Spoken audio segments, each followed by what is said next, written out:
How are you guys doing? Today is Tuesday, August 10th, 2021.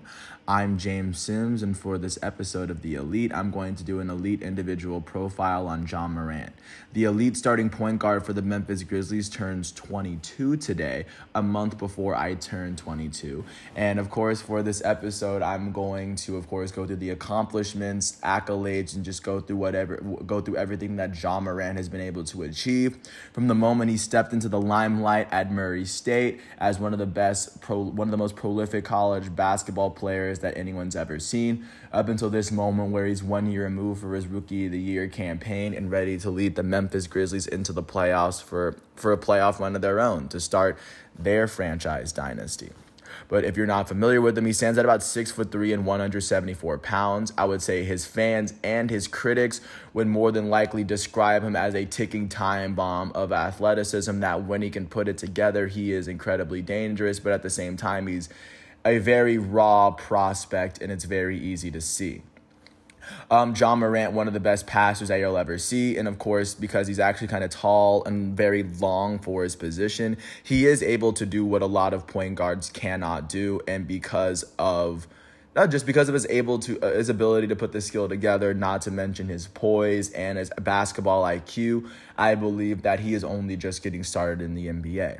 So he originally got his start out of Dalzell, South Carolina. He would not, of course, be recruited incredibly highly as a high school prospect. And of course, he would grow once he made it to college. He would find a home at Murray State. And at Murray State, he would find his way into becoming a full-time starter and a full-time contributor from his freshman year. His first season with Murray State would come in 2017-2018 under Matt McMahon, their head coach. In their freshman season, John Morant would start all 32 of the games that he would play in a season where Murray State would finish with a 26-6 record, the first time that they had been in the actual tournament itself since 2011-2012. So, of course, that was a very big season for them. In his freshman year, while averaging 34 minutes a game, John Morant would average 12.7 points, 6.5 rebounds, just over 6 assists, and just under 1 steal per game, as he shot 46% from the field, 31% from three, and he would shoot 81% from the foul line. Murray State would go on and lose in the very first round as a 12 seed in the tournament.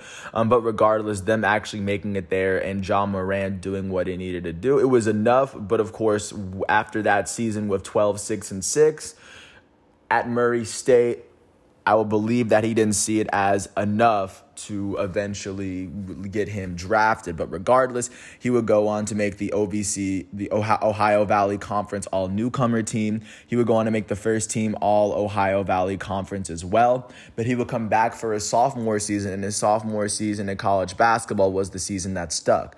Playing alongside incredibly talented players like R.J. Barrett, Zion Williamson, and Cam Reddish at Duke alone in his very second season, John Morant would go on to play 33 games for a Murray State team that would eventually lose in the second round of the tournament after finishing as a 12 seed for the second year in a row. While averaging 36.5 minutes per game, John Morant would average 24.5 points, just under 6 rebounds, and he would average 10 assists per game.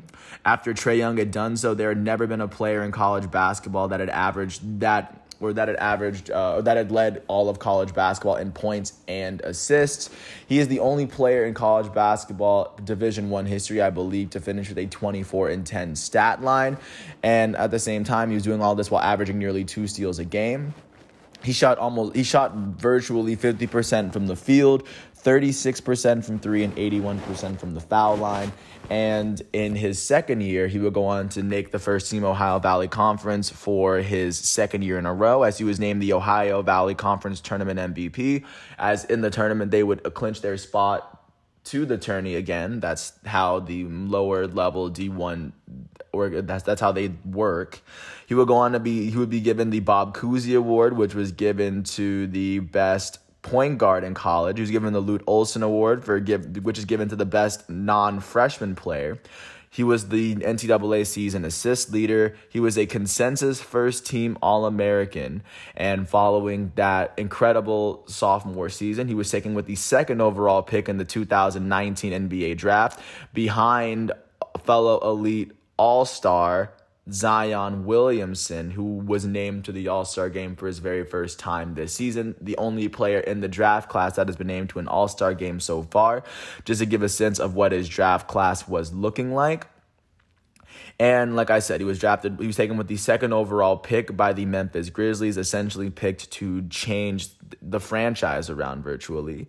And his very first season would come in the 2019 season, in his age 20 season. Many people remember the season as the season where the NBA had to virtually halt their season towards the very end as a result of COVID. They had to pick the season up in Orlando, but there were some teams that didn't get to compete while they didn't get to compete in Orlando, but the Memphis Grizzlies were one of those teams, as they were one of the teams that were fighting for one of the last spots in the playoffs.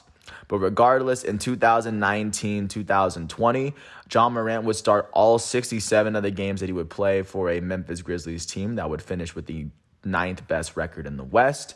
In his very first season, after playing all 67 of those games, he would go on to be named the Rookie of the Year.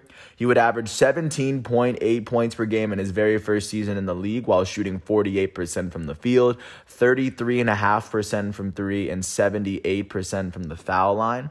He would also average nearly 4 rebounds, just over 7 assists, and almost 1 steal a game. And even though the Memphis Grizzlies did not make the playoffs, that stat line, of course, was enough. And he played twice as many games as Zion Williamson. So, of course, it was more of a no-brainer that Ja Morant would walk away with the Rookie of the Year following this season. It's not a trophy, not an accolade that every single person in the draft class gets. And, of course, following that year, that would lead us into the 2020-2021 season, his age 21 season. And in his second year in the league, in a season where there weren't that many fans to be there to begin with, and they had to play a shortened season off of a shortened off season, he would go on to start 63 games in a season where the Grizzlies would finish with the 9th best record in the West.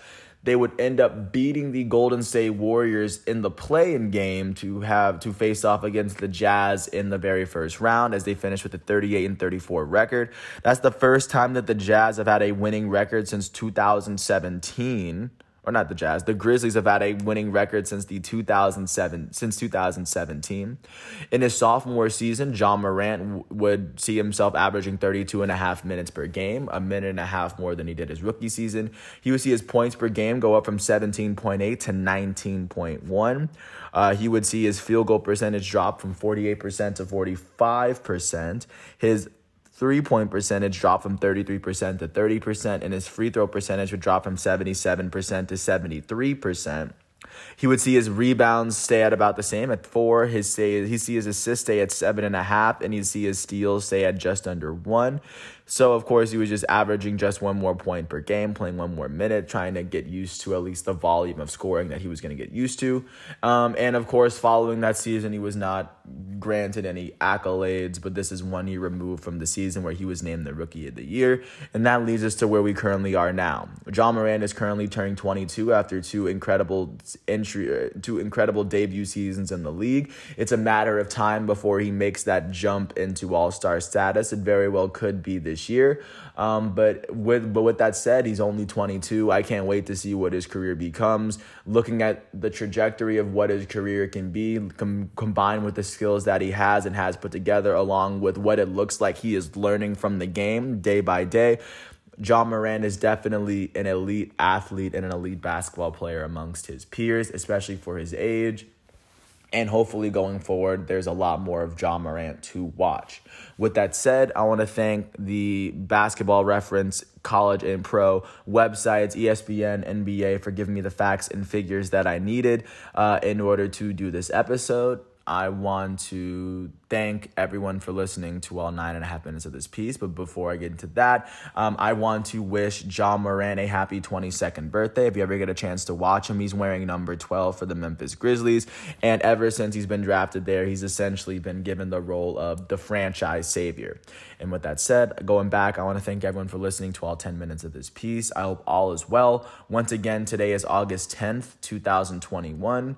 And once all of today's matchups and exhibitions are over, I will come back with another episode of The Elite tomorrow. And hopefully by this time next year, I'll have another episode, another Elite individual profile episode on Morant.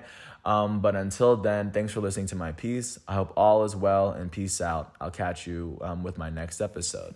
I'll see you until then.